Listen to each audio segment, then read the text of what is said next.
Planning and Development Authority of Grenada, PDA, is enforcing regulations to curb illegal, disorderly, and unauthorized development in several locations throughout the state of Grenada. The authority is concerned that structures mainly associated with vending are negatively impacting the environment, has undesirable public health and sanitation consequences, present obstructions to vehicle and pedestrian traffic, can become projectiles during adverse weather conditions, and generally affect the aesthetics of the nation. The PDA will work along with stakeholder ministries and institutions to effect the demolition, removal, and disposal of structures which fall in the category of illegal and disorderly development, commencing January 2024. In this regard, persons who vend in or occupy such illegal structures are advised to secure their personal belongings and have the structures removed ahead of the planned PDA demolition operations. These actions of the PDA have become necessary to safeguard and protect public health and the environment, ensure the safety and well-being of all citizens and visitors, discourage any future disorderly construction, and encourage compliance to regulations pertaining to physical development in the state of Grenada. This is a message from the Planning and Development Authority of Grenada. Your vehicle insurance should never break your bank. With Beacon, you can get up to 35% off your fully comprehensive car insurance and still get full protection from unexpected damages with free loss of use, windscreen cover, and special perils. When it comes to your insurance, always be sure you settle for more. Call us at 440-4447 or log on to beacon.co.tt and get a quote today. Affordable quality products delivered to you via Superb service. We are Superb distributors, wholesalers and authorized agents for trusted products you know and love, like Rika Juices, Pure Heaven products, Bibbin diapers, New Bright laundry detergent, Allegra pasta, and more. Contact Superb Distributors at 435-2948 for superb quality and service.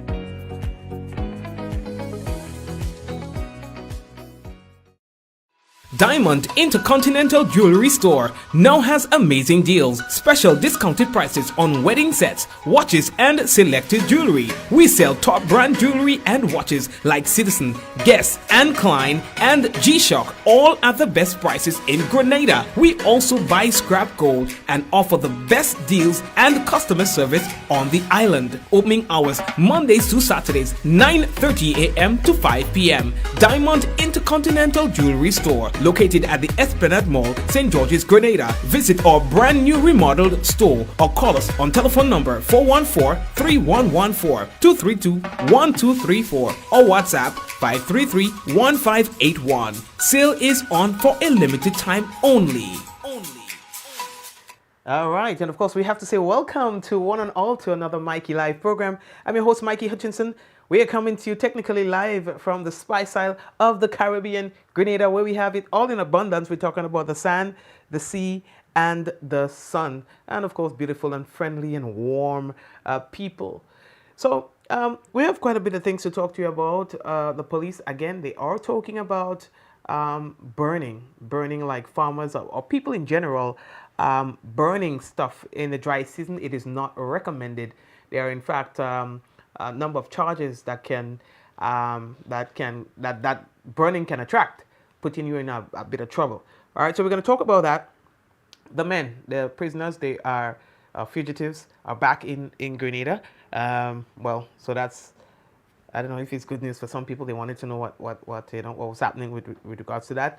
I think one of the things that is really causing a little bit of stir today is the fact that the Republic Bank have decided to close the Guave branch.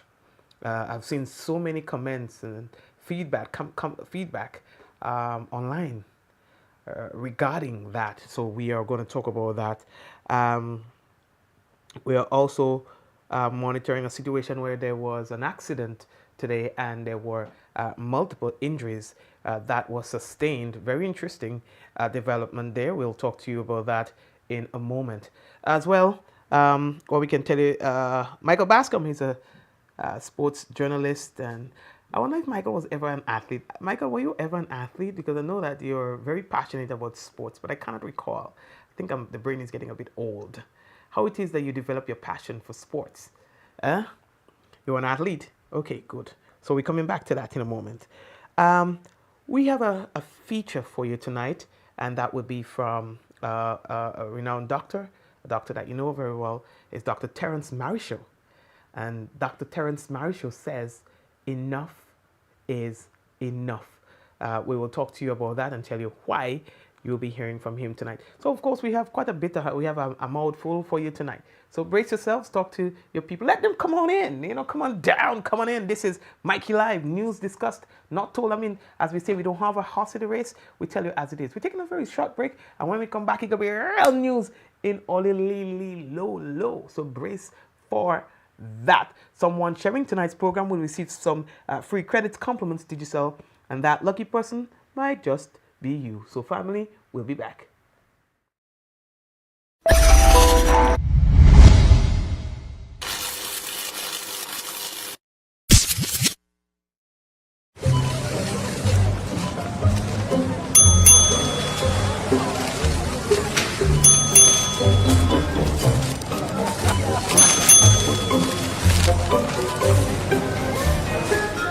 Excuse me, miss. What's that ding-ding noise? Oh, that's customers collecting points from a frequent shopper program. Okay. Each time you shop with your frequent shopper card, you earn points, which can be redeemed for future discounts on purchases. Seems like you don't have one. Nope. You can sign up today and start collecting your points.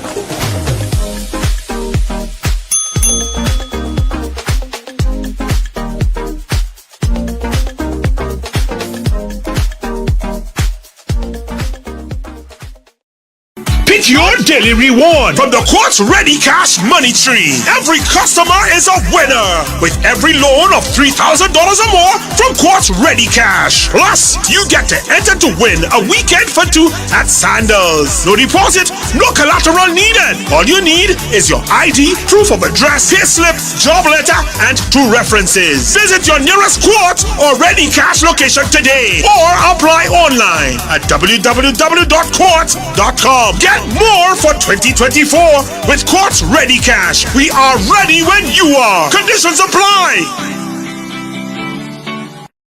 Infinite Contractors and Machinery. We are your one-stop engineering and consultancy company with experience locally, regionally, and internationally. We provide excavation services and engineering consultancy, construction of residential and commercial structures, civil works such as drainage, retaining walls, roads, concrete patio services, paving services, concrete driveway services, remodeling and renovation, painting services, styling services, and so much more. Ask about our rental services of excavators, heavy equipment, metal formwork, and steel prop. Contact us today via telephone number 537-9675 or email infinitecontractors19@gmail.com. All right, again, and we have to say welcome to one and all to another Mikey Live program. And those of you who are here with us for the first time, welcome to you. And to the usual suspects, where we say hello. Of course, those of you who are coming in intermittently now and then, still, we appreciate you being here all the time. Again, feel free to bring somebody new on the program now and then. Yeah, son. Anyway, let's get straight into the business. I wish I had a picture. Let me see. We'll get a picture next time, because this is just coming to us right now that the Grenada Transport Commission is pleased to announce the appointment of Mr. David Bartholomew, a distinguished Trinidadian national, as its chief executive officer. All right, as the CEO again. So that is that the Grenada Transport Commission is pleased to announce the appointment of Mr. David Bartholomew, a distinguished Trinidadian national, as its chief executive officer. Mr. Bartholomew officially assumed his office on March 4th, 2024. You see that he has more than 25 years of experience in fleet management, engineering, and procurement, and 15 years in executive management and corporate planning. Mr. Bartholomew brings expertise and a proven track record, they say, to the vital role. I say that his exceptional leadership strategic acumen and problem-solving skills position him well to drive the transformation in the transportation sector. All right, I'll give me a tongue tie there, man. What is that one, boy? All right, so yeah, he's the man they see for the job. So he has been appointed. So I think I just saw this on our website, so you can check it out. It's also on our Facebook page for those of you who might want more information about that. So many people were wondering whether or not the men, the prisoners, have returned to Grenada. Well, I can tell you, yes, we've received word that they are back in the hands of local authorities. All right, and of course, hopefully, we'll be hearing from the authorities on that matter, not leaving us to speculate, but maybe saying, okay, the men are back, they will be charged with X, Y, and Z, ting. So we have not heard that yet, but I'm sure we will in time to come. In time to come. There's a song too, right? In time to come. It's a Trinidadian artist who sing the song. Anyway, so I think it was about 2 weeks ago, we had a program relating to burning and stuff like that with the police. And the police, they are reiterating again. You realize we're hearing a lot about fires these days, right? So the police, they are reiterating. And so today we have Mr. Inspector Thaddeus Hamilton. He's of the Fire Department of the Royal Grenada Police Force. And he's cautioning the public against setting fires during this dry season.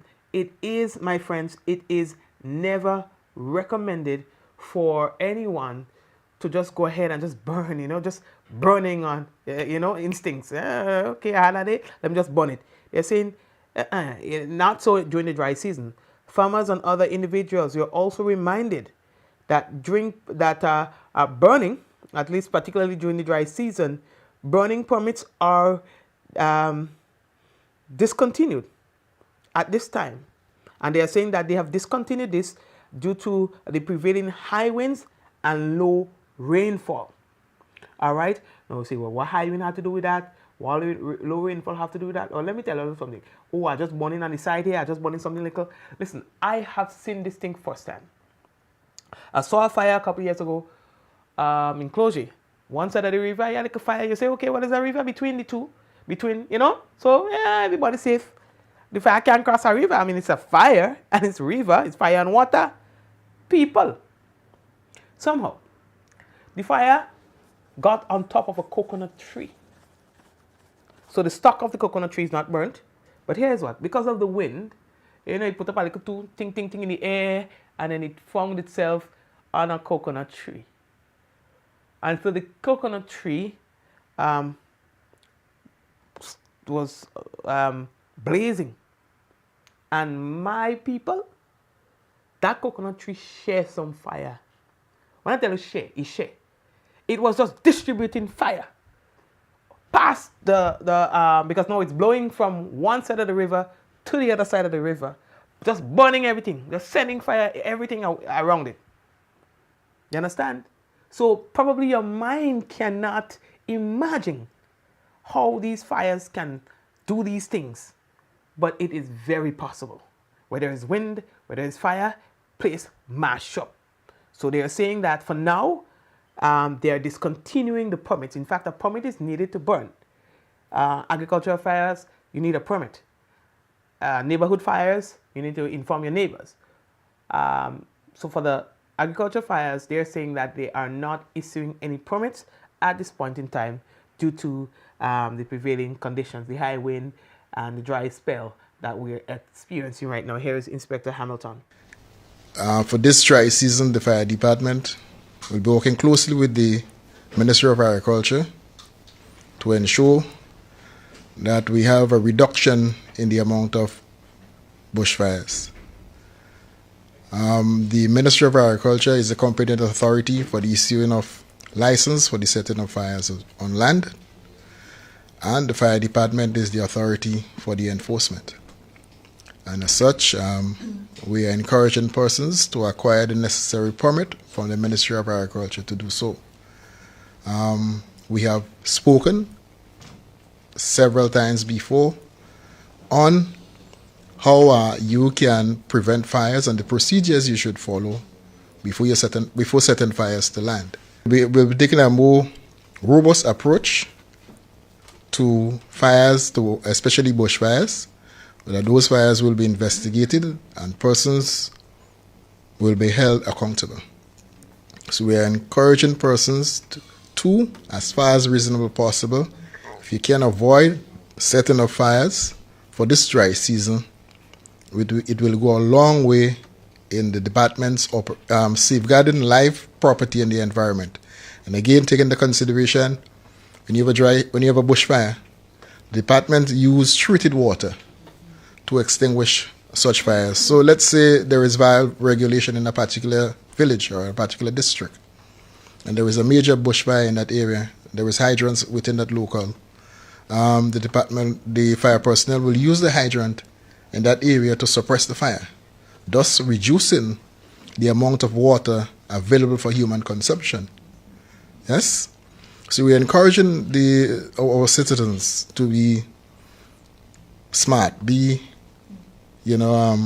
aware of the dangers of fires, and conserve water, and also reduce the occurrence of indiscriminately setting fires without the proper authority, whether it's in agricultural land or whether it's in your backyard.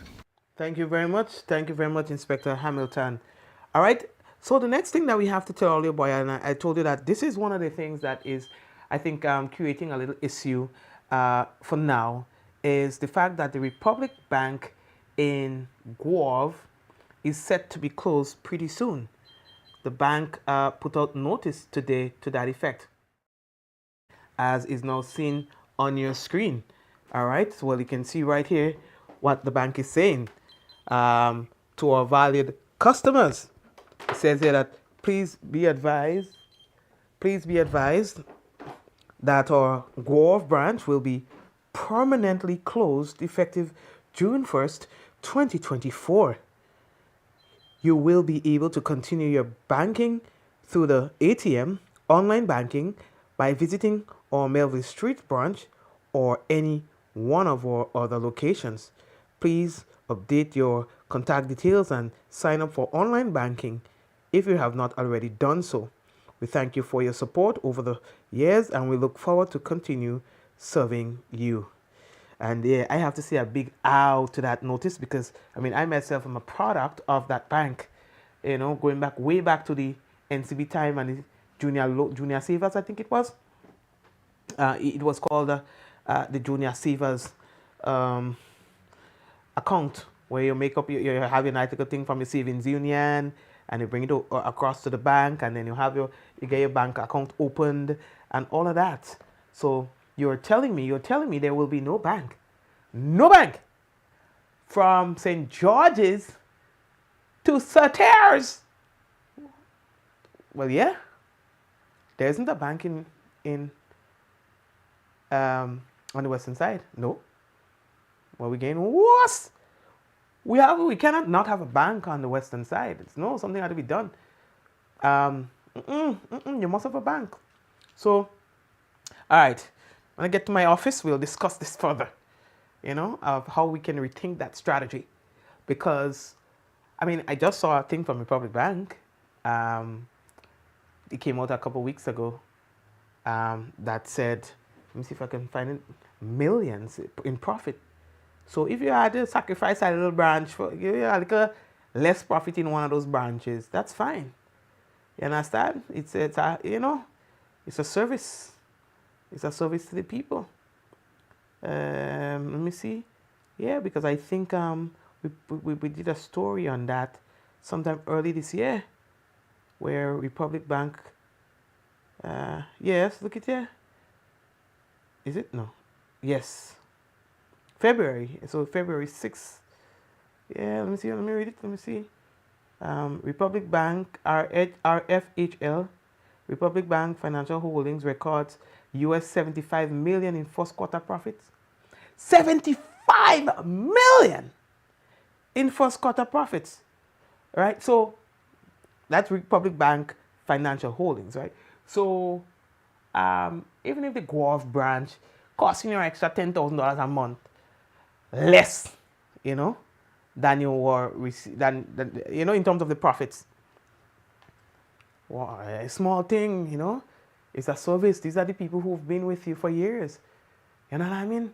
So we had to rethink that. We had to rethink that, boy. We had to go and go with placket and things. Watch we shorting down the tongue. Yeah. Take all the time with us, you know. I go off people talking about the fishermen and granny and grandpa. Not everybody is tech friendly or tech savvy.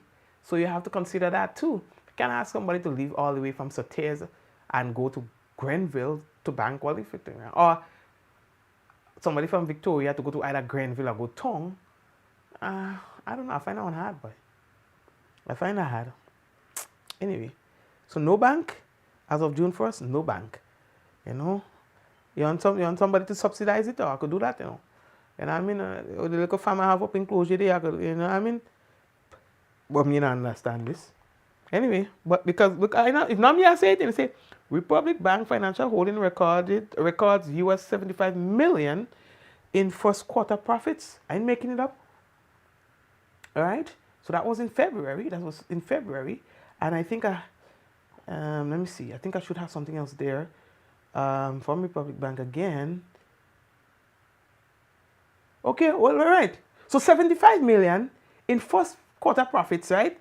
And 200 and a USA and 262 million in end of year profits, you know. Way! Yo! So 262 million US dollars in profit. Profit I'm talking about, eh? Profit. In 2023. Right? 72 million. First quarter profit in 2024. But we're closing on the small man banking gov. Boy, watch. Look here.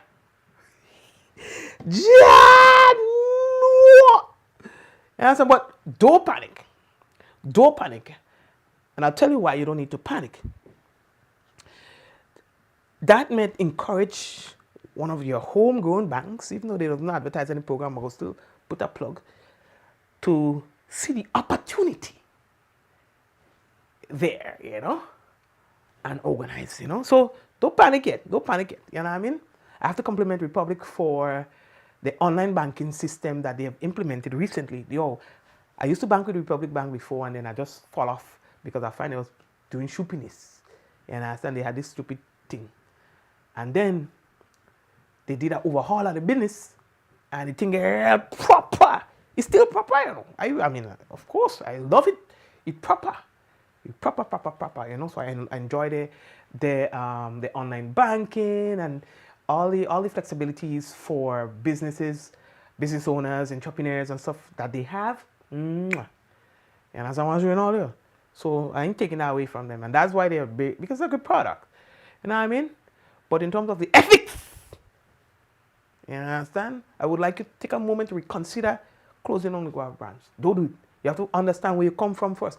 That bank there, since I like a boy pin in bed, that bank there go serving the people of not just St. John, St. Mark and surrounding parishes, St. Patrick as well. People just come down there. You know what I mean? So it's like a centralized area. It's a hub. Guava is like a hub. When you close our branch, like problems you're causing nearby, and then now you're asking the employees now. Yeah, I mean, they go out and leave. Go out for those of them who is going to be kept. Because I'm not sure what's going to happen to the employees, but let's assume that you keep them. Then they will now have to traverse to Tongue. There's no way I living in Guave and going and walking Tongue. I'm sorry, some will do it. There's no way I living in Closure and going and walking Tongue. Some people will do it. I can't do it. Yeah, I mean, I used to do it. I can't do it again. Like too much productive time that going down the drain. Too much productive time that going down the drain. The cost is another factor. It was costing me more to traverse to Guave every day to come to work in Tongue than it did to rent in Tongue. So then I ended up renting in Tongue because it was cheaper to rent in Tongue for me than to traverse. Yeah, son, when you do the math. But anyway, let me not give all of my business, you know. But I'm just saying. Anyway, lately they're talking enough on that. So the next thing that we have to tell, what we have here, multiple injuries, boy, sustained today following an accident in the Corinth area, as we've been told, a vehicle, a bus, a passenger bus ran into a concrete truck, you know, one of those trucks that carry concrete, a big truck, solid fella. You know, the cause, of course, of the accident, you know, there are always speculations and what people hear on the scene, but we're not going to talk about that. Of course, there's an investigation that will be ongoing. We don't want to prejudice the case. So what we can tell you is that, yes, boy, multiple serious injuries sustained from this crash here. So we wish all the victims speedy recovery. You know what I mean? We haven't had a news story talking about severe accidents in a while. You know, so we still have to say, you know, thank God we have not had many road fatalities for the year. You know, but yeah, boy. So that's one of the things that created a little issue for us today. Right. We are moving on. So, Michael Bascom, as I told you, is a sports journalist. He's still at POS. Don't ask me what POS means. He knows. You know, and he was talking about, you know, we are in the sporting season, and it makes sense that you find some of the best athletes finishing off. Some of them are in the final year, and it happens every year, that you will find some of those athletes that was really, really good during the senior years and during secondary school. They are now going to be transitioning into a tertiary institution. The only one that we have on the island here is the T.A. Marryshow Community College. But what happens to these athletes when they move from secondary school to the T.A. Marryshow Community College? So what he's saying is that there's no proper transition from secondary school to T.A. Marryshow Community College to whatever university these athletes might be going to. So that little period of downtime might not be too good for the development of the athlete. There's no development, in fact. You understand? We have posted a little business on the business, so you could check it out. He said that it is imperative to address the transitional phase for student athletes upon completing their secondary education and transitioning into the institutions such as the T.A. Marryshow Community College, TAMCC. These aspiring athletes merit the chance to continue their competitive involvement in local sports. Point. You understand? Thus, it is incumbent upon the T.A. Marryshow Community College to orchestrate a comprehensive sporting program tailored to its student body, enabling them to showcase their talents and proudly represent their alma mater. I mean, I'd rather read more. I mean, you get the gist of what he's saying here.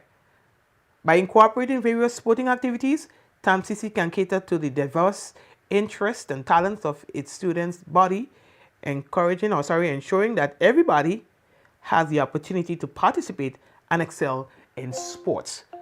Point again. You understand? So, TAMCC, I hope all are listening. You understand? I hope all are listening. We need to have a good TAMCC sports. Anyway. But I know it's easier said than done, but of course we are having the conversation. So, we have a feature for you tonight. A couple weeks ago, you might have heard about a document that was being circulated at the end of January, and that document basically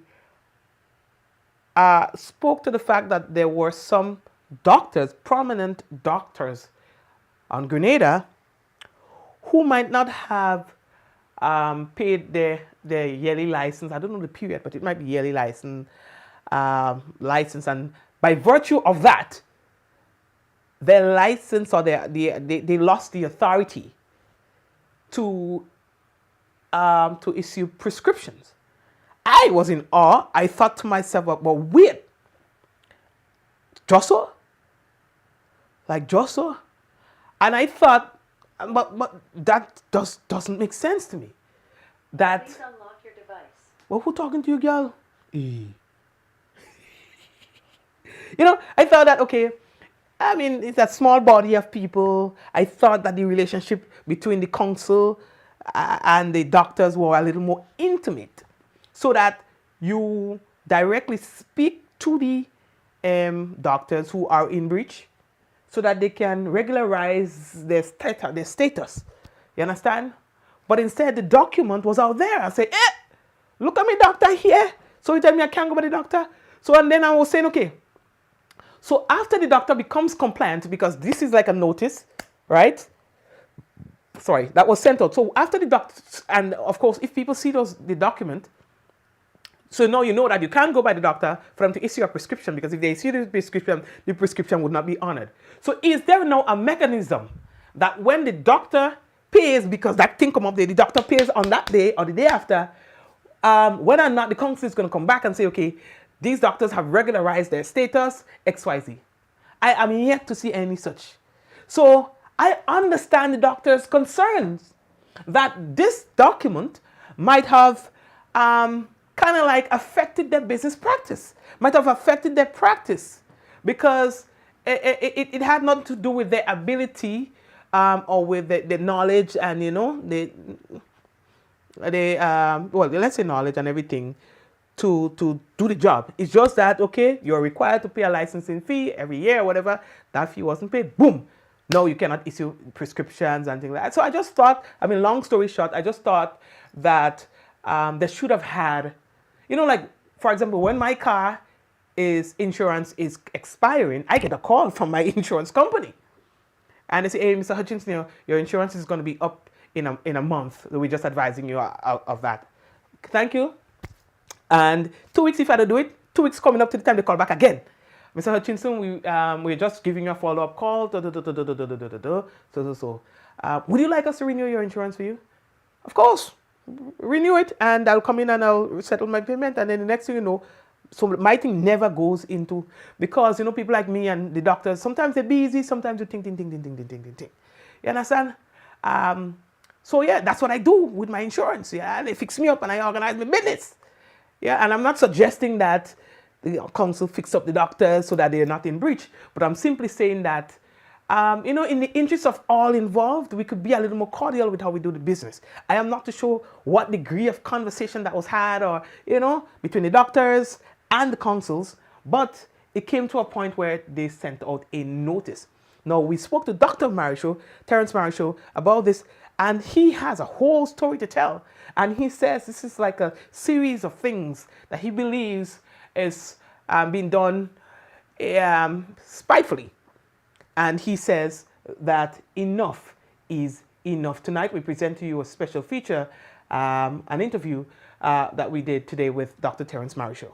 Okay, so at the end of January, there was a notice that was circulated regarding doctors, and it said that the Grenada Medical and Dental Council has informed or is informing the general public and the Grenada Pharmacies Council that the following doctors and dentists who are particularly on that list were not able to legally issue prescriptions to the general public. And then there are a few doctors named that was on that list, which also included your name. Talk to us about that, because I thought that was a very interesting note, given that I thought that yourselves or doctors and the council would share a cordial relationship, so that a notice of that nature would not get into the hands of the general public, providing that everybody does what they're supposed to do. So talk to us about that. What was happening there? Well, first of all, you notice on that list that yours truly headed the list. And also, this is not by accident. This is a culture that has been going on for many years, where, it has been what we term locally as a fight down from the time I started my career. Now, that list would reflect a number of people who have been, I guess, negligent in a sense, in terms of paying their license, but it's not for want of money or not wanting to pay it. Sometimes you get so caught up in your daily activities, running a busy practice, all of that some of these things, they just kind of get postponed in your mind, and you keep saying, "Oh, I have to do it, I have to do it." And at any rate,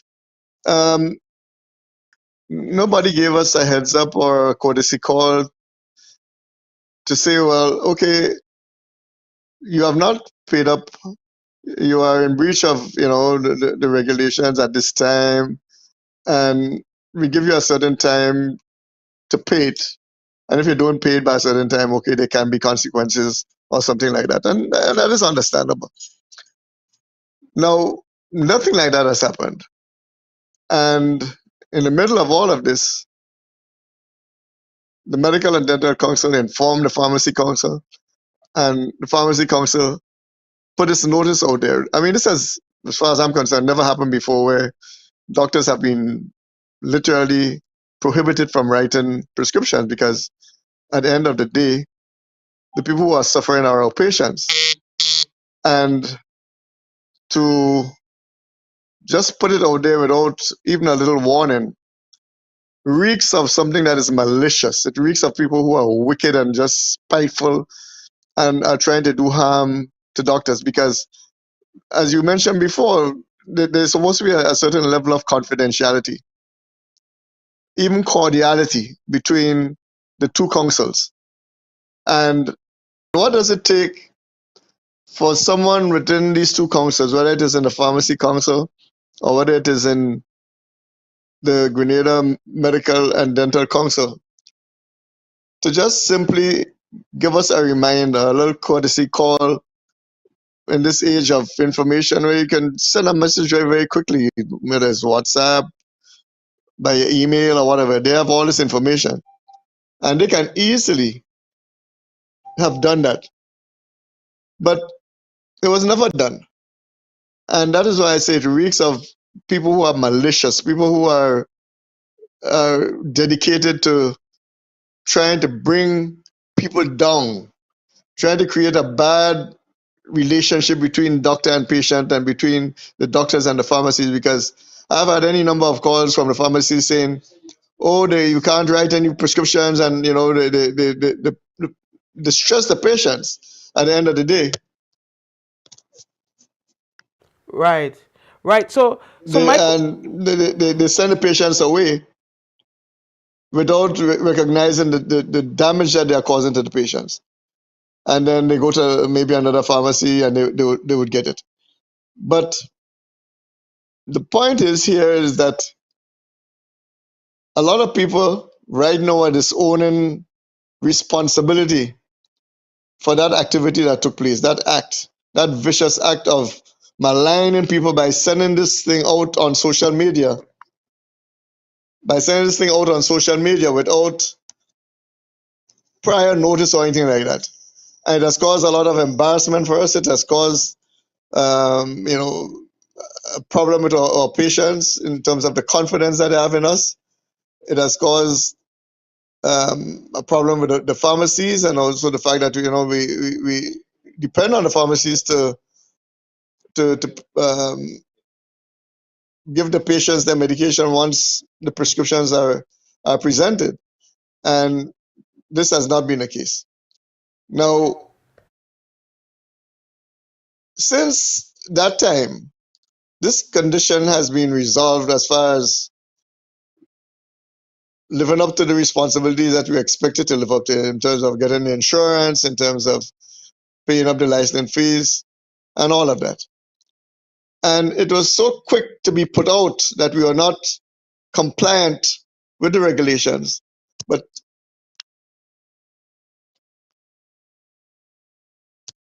at the same time, now that it has been paid up, in my case in particular, tomorrow is going to be 2 weeks since I rectified everything, and not a single notice has gone out to the pharmacy saying that that situation has been rectified. I can give the case of another doctor who's on that list and who paid up around the same time as me, and her name was removed from the list forthwith the very next day that she paid. You see, mine is going on 2 weeks now since I paid, and up to now, notification to the pharmacies has not been forthcoming up to this point. And what's the point of redress? Like, who do you go to have this rectified? Where are you with that scenario now that you have paid up, as you would have said? Who is to act next to rectify the situation? Well, the people who have to act are the people in the Grenada Medical and Dental Council. And they should have sent out a notification almost immediately to the Pharmacy Council saying that the license problem and all of that has been resolved, and that list which prohibits doctors from writing prescriptions is now invalid because our side of the problem has been rectified. Now, this has not been done in my case up to this point. I don't know about other doctors. I know about one other doctor. One other doctor who was on that list has made her payment, and the very next day, her situation has been resolved and rectified with a notice from the Pharmacy Council. So I'm just showing you the disparity, the differences in the way people deal with things when it comes to me, as opposed to other people. Mm-hmm.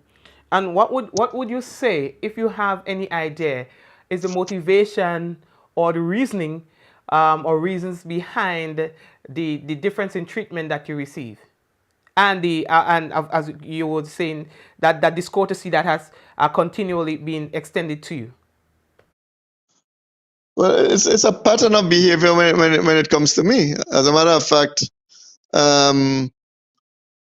if I may say so for myself, there's a total lack of ethics, total lack of confidentiality when it comes to certain matters, and they will protect some people while they will malign others. And in my case, there's a clear case that what I have faced, not only through this action right now, but what I have faced throughout my career from the time I returned to Grenada in 1986 to now, that situation has continued. Remember in 1986, when I came back to Grenada, I was banned from working for 4 years. And my only crime was that I opened my mouth and I defended our right to work as Grenadians because we were sent away by government to Cuba to study, to return and serve the Grenadian people. In my case, being the leader of the students when I came back and facing the mountain of problems that they placed in front of us by the then government of the day, the Blaise government, I had to stand up and fight for our rights. And in so doing, they allowed everybody else to get into the pre-registration internship program.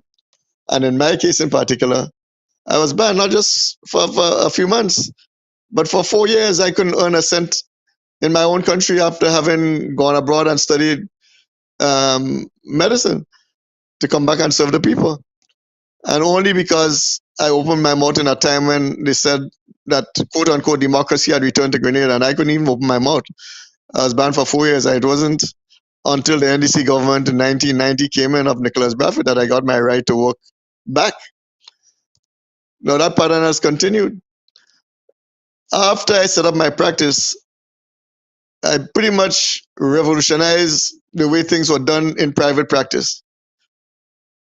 I first of all extended my hours to hours that people never used to have before. Most people around that time would have hours between 8 and 12 o'clock, and they gone home after midday, and that's it. In my case, I advertised hours from 8 until 5 o'clock. This was new. I also set up the first one-stop clinic where I provided comprehensive medical services that would provide for you in the space of a day or in a few hours a diagnosis based on the investigations that we were offering at the time. So we were offering clinical laboratory, we're offering x-ray services, mammogram services, ultrasound services, electrocardiograms, all of these. And it became a hub for people to come, and get everything done in a short space of time compared to what existed at the time at the general hospital, where sometimes you have to wait for days and days and days before you could even get a laboratory result. Now, when I worked there and I saw how things were being done, I decided, no, I'm going to change things in my practice to reflect the way I think a practice should be run and how patients should be treated and how results should be received in a timely manner so that you can get a proper diagnosis. And one doctor in particular that I went to school with graduated at the same time. She went abroad, she studied, she became a gynecologist. And from the time she reached back to Grenada, she just decided that she wanted nothing, no results or anything from Marryshow's clinic. Absolutely nothing. And she issued a decree at the general hospital whenever anything came up there that she didn't want it. And these are the kinds of things I had to face. Up to now, I'm facing it. And for years, anytime that anything went up there, she would throw the paper in with the results in the patient's faces, and said she don't want anything, and why you going to him? He's not a gynecologist, and that's the kind of things. And I get the feedback from the patients all the time because they want to know, well, why it is they have to come to me, pay money to get something done, get a result, and when it goes up there, it is not accepted, knowing full well that I'm a qualified doctor. And even when it started, this whole culture of rejecting things, I wasn't even the one doing ultrasound services. The person doing the ultrasound services was a doctor that was eminently qualified, who came from Cuba to work with me as a gynecologist. I mean, you couldn't get a better doctor in terms of qualifications. You couldn't get a better doctor in terms of surgery and technique. He did the ultrasounds at that time. All I did, because he was not as competent in English as I was, I would be the one to sort of translate the ultrasound report as he dictates it to me, and then send the report up to the hospital with the patient. She would reject it completely. And for everything that was done here, whether it was the labs or whatever I did, she rejected everything that was done. And that continued for years and years and years, up to today. Today, I had to go to the St. George's Health Center to rectify a situation where one doctor said, rejected a result that we sent. The patient was sent to another place to do the same test again. They made the patient go and repeat it. And the result was exactly the same. I'm just saying that to say that, it is not anything by accident. You can see that there's a deliberate attempt always to try to bring me down or to try to discredit what I've done or to demean my professionalism over the years. And that has not stopped. I can even give you another example. I think I must be the only doctor in Grenada who has been sued for something that he didn't commit in the medical field, because normally, people don't really sue doctors. Now, that same gynecologist that worked with me did a surgery some years ago, and many years ago, when he worked with me on a patient who had a problem, with abdominal pain. When we really checked out, what she had was really inflamed fallopian tubes. Now, she had to undergo surgery. And when we got in, we saw she had 2 inflamed fallopian tubes, but she had a wish, an enduring wish that she wanted to have a child. So instead of taking the both of them out, we respected her wishes, and we left one of them in with the hope of giving her a chance to procreate, to have the baby, this precious baby that she wanted to have. And so we left that tube in. Well, obviously, it would take some time before that inflammation would have gone away. So she continued to have pain. Maybe about 3 months after the surgery, she was continually having pain, and she went to a doctor in the medical school. The doctor referred her to the general hospital. Surgery was performed on the lady at the general hospital.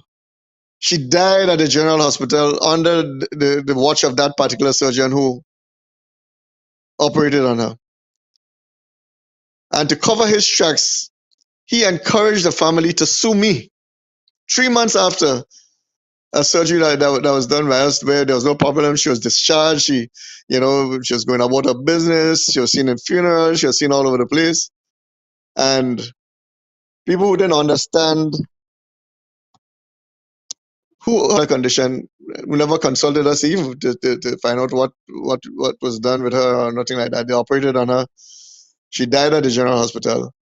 And I got sued for, well, of course, being the owner of the facility. The surgeon is the one really who performed it.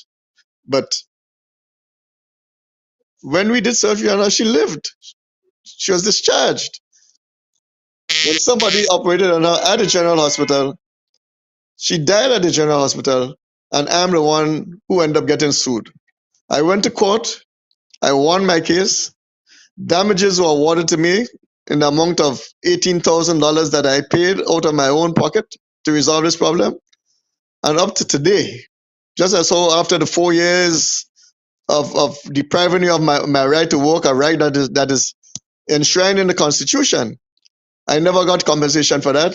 And after that surgery, after spending $18,000 to defend my good name, I have not received up to now a single cent of damages and the money that I had to spend to defend myself. That's what has been going on. These are the kinds of things. And over the years, there's no end in terms of, when things go up to the hospital or they go to the health centers, and so that they are just trying to discredit everything that I do. But as I say always, everything I've done for my patients. And my record over the years is an impeccable record as far as I'm concerned. In all the years that I've done deliveries of babies, we have never lost a baby at my facility, never. In all the years that we have done surgery, we have never lost a patient through surgery. And I am the one that does the majority of deliveries. Even when I have gynecologists and obstetricians working with me, I still am the one that does the deliveries. And I can tell you, that is the kind of record that we have had. And everything I do it in the best interest of my patients. I don't, have any pretensions about trying to be the greatest doctor on earth. But I know that everything I do it sincerely. I know that I do it out of the goodness of my heart and my conscience. And my greatest concern is the welfare of my patients. And when people try to denigrate my efforts and what I've done over the years, having served for well over 30 years now, and still at this stage of my life where I've reached retirement age and I've passed the retirement age and serving still, that people are still trying to bring me down, This, I'm not going to take up without a fight right now. You understand? And even going back to the whole question of the license and all of that, up to now, that notification 2 weeks later has not gone out. And I'm still wondering why it has not gone out. Right now, a lot of people are distancing themselves. They're trying to distance themselves from that responsibility of who allowed that information to go out, so that the public is informed about all of this, when, it's supposed to be something that was confidential, something that should have been resolved behind the scenes. But there was a deliberate attempt, a malicious attempt, not to resolve this thing amicably, but to try and smear the name and the character of the group of doctors who are on that list, and in particular, my name, who heads the list. All right, doctor. And so this engagement, this interview is basically to set the record straight, to give your version of the story, and of course as well to appeal to the authorities, be it the Grenada Medical and Dental Council or the Grenada Pharmacies Council, to at least to give you the same treatment that they extend to other doctors. Yes, pretty much. That's what it is, you know. I think if I might say so myself, enough is enough, you know. I don't really have to be in this situation at this stage of my life, you know. And I'm not asking anybody for thanks, because I get those thanks from my patients every single day. When I see them in the road, or whenever I see, you know, people know that I'm delivering babies that I delivered. In other words, when people see me now and they tell me, "Oh, that's your baby there," you know, and I'm just amazed, you know, when I see, you know, it's really big people, and that's a thanks for me, you know, to see that, you know, this is somebody that I help to bring into the world, and now they grown people and doing well. Or when a patient meets me in the road and said, "Oh, you did this surgery on me, and I don't even remember that," and you know, look at how well it was done, or just thank me generally for helping them, or being kind to them, and that they're feeling much better and things like that. That's the satisfaction for me, and nobody can take that away from me. Already in all of these years, I've seen well over 40,000 patients. Over 40,000 patients in my practice, and despite what anyone says or what anyone tries to do outside it to try to tarnish my image and my reputation, that they can't do it. You know, the work that I've done is not for those who try to belittle me, but for the very patients that I see every single day and try to do my best for them. All right, wonderfully said. Dr. Marryshow, thank you for sharing this moment with us. Of course, we really wanted to hear your side of the story. We understand how it affects you, affects your business, and affects your patients. And so we are happy to at least get the word out there on your behalf. All right. Thank you very much, Mikey. Thank you very much, Dr. Marryshow. All the best. And folks, that's our conversation with Dr. Terence Marryshow regarding that situation. We'll have a follow-up with him probably in another couple of days to find out whether or not everything has been regularized. I see that we have exhausted some good time there, so what we will do is take a quick break, and we will return on the program in a moment. When we return, what we will do is we will give you the weather and any other matters. We'll be able to share that with you. Stay right there. We'll be back.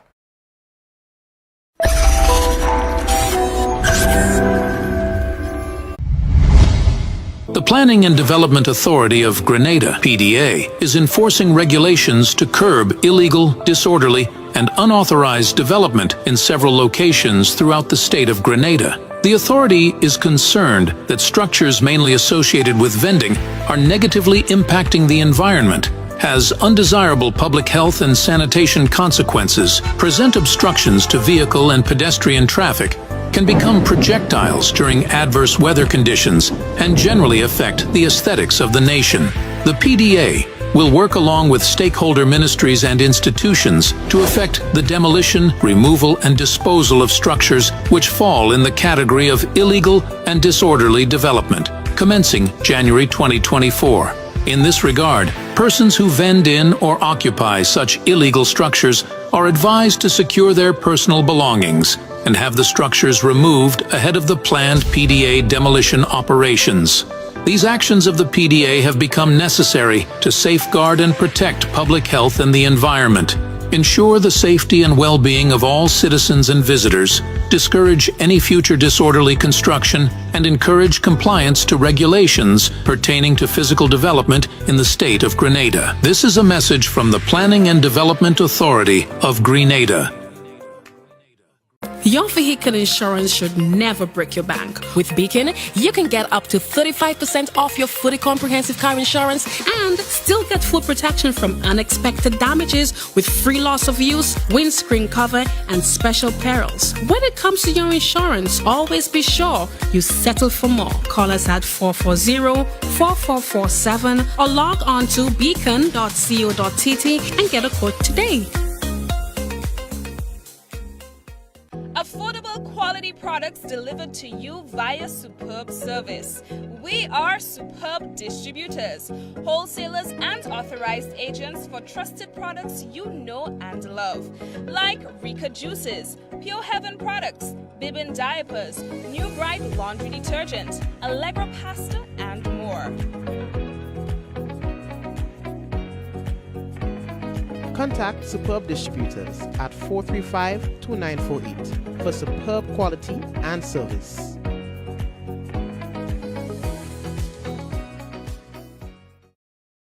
Diamond Intercontinental Jewelry Store now has amazing deals, special discounted prices on wedding sets, watches and selected jewelry. We sell top brand jewelry and watches like Citizen, Guess and Klein and G-Shock, all at the best prices in Grenada. We also buy scrap gold and offer the best deals and customer service on the island. Opening hours Mondays to Saturdays 9:30 a.m. to 5 p.m. Diamond Intercontinental Jewelry Store, located at the Esplanade Mall, St. George's, Grenada. Visit our brand new remodeled store or call us on telephone number 414-3114, 232-1234 or WhatsApp 533-1581. Sale is on for a limited time only.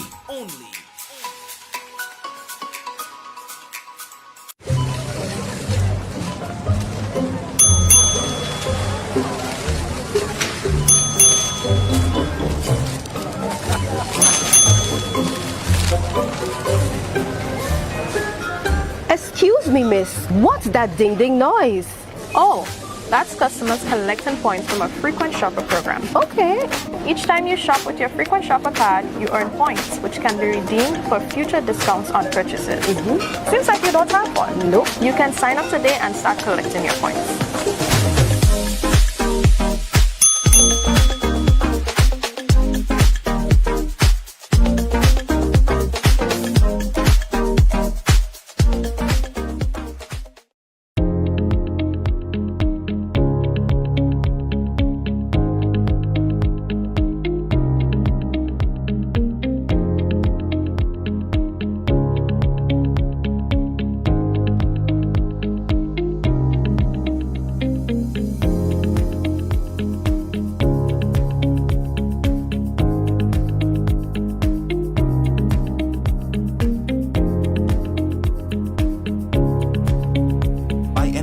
Anywhere at any time and have it delivered to you right here in Grenada at yogo.gd.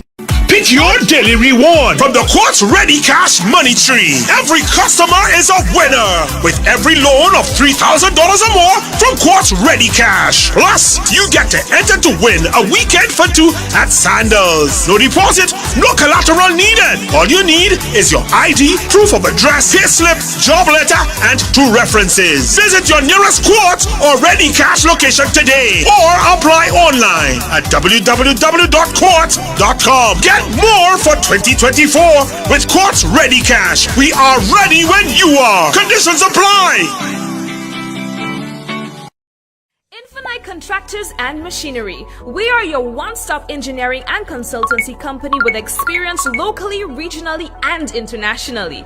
We provide excavation services and engineering consultancy, construction of residential and commercial structures, civil works such as drainage, retaining walls, roads, concrete patio services, paving services, concrete driveway services, remodeling and renovation, painting services, styling services, and so much more. Ask about our rental services of excavators, heavy equipment, metal formwork, and steel prop. Contact us today via telephone number 537-9675 or email infinitecontractors19@gmail.com. Ever wonder how water goes from its natural source to coming out of our tap crystal clear and safe to drink? Well, let me introduce you to the water! Grenada's National Water and Sewage Authority. They are the water wizards behind it all. A whopping 95% of all water comes from surface sources. This water might look muddy now, but wait until you see the transformation. First, they add a non-toxic chemical to the water. This brings particles together, forming clumps in a process called coagulation. Next, a gentle stir helps the particles come together. This is called flocculation. Gravity does its thing and the clumps settle to the bottom. This is sedimentation. Then the water is passed through a bed of sand. This filtration removes up to 95% of bacteria. See the difference? Now our water is clear and nearly bacteria free. Lastly, chlorine is added for disinfection, killing any remaining bacteria and making the water safe to drink. And that, my friends, is how Nawasa brings pure, refreshing water from their surface sources to our pipes, our washpan, our buckets, whatever you think about. This advertisement is the first in a series showcasing Nawasa's operations. Stay tuned for more in-depth insights into our services and initiatives.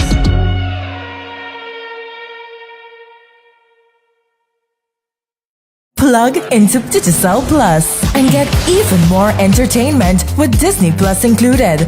The best of Disney, Pixar, Marvel, Star Wars, and National Geographic all in one place. Whenever you want, plug into Plus to enjoy Disney Plus and much more with a home fiber bundle. Sign up today. Yes, we're signing up today, all right? And of course, it is now time for the weather as submitted by the Met Office. What we can tell is that the weather is expected to be generally fair, becoming partly cloudy at times. Any shower should be light and brief. Tonight's minimum temperature 25.5 degrees Celsius. Winds east-northeasterly to easterly at 8 to 18 miles per hour. Seas slight to moderate, waves 3 to 5 feet in open waters. Taking a look at the weather for Thursday, we can tell you that the weather is expected to be generally fair and breezy, becoming partly cloudy at times with the possible isolated afternoon and nighttime showers. Tomorrow, the temperature is expected to be at high 30.5 degrees Celsius and at low 25.5 degrees Celsius. Winds east-northeasterly to east-southeasterly at 10 to 20 miles per hour. Seas slight to moderate, waves 3 to 5 feet in open waters. That's our weather for tonight and tomorrow. Taking a look at, I'm looking down now. See who's there on YouTube. Big up to all the YouTube viewers. We've got Keith, we've got Laverne, we've got Marcus, we've got Anne Maria, we've got Margaret Ann, Catherine, and all the people who are usually there. We want to say big up to you, currently on YouTube. Likewise, the people who are on Facebook, we see you. Diana, Javar, Angel, Michelle, Jacinta, the sharing committee, Mora, Joseph, Liz, Bernadette, Bermuda, Stacy, who else? Karen, Bernadette again, and I mean everybody who's usually there. Hazel, Diana, Yvonne. I mean, you know who you are, and I'm saying hello to you. We're looking forward to having you guys tomorrow again with us. God bless you. God bless your family. Until we see you again. All right. Take care. Let's go. 5, 4, 3, 2, 1. We all say, yeah. No. Take care. May God bless you. We'll see again on tomorrow's program. All right. Let me just ting. Yeah, and all the names I didn't see. Those of you who are there, you're chatting still. Ting. Blessings to you. All right. God bless.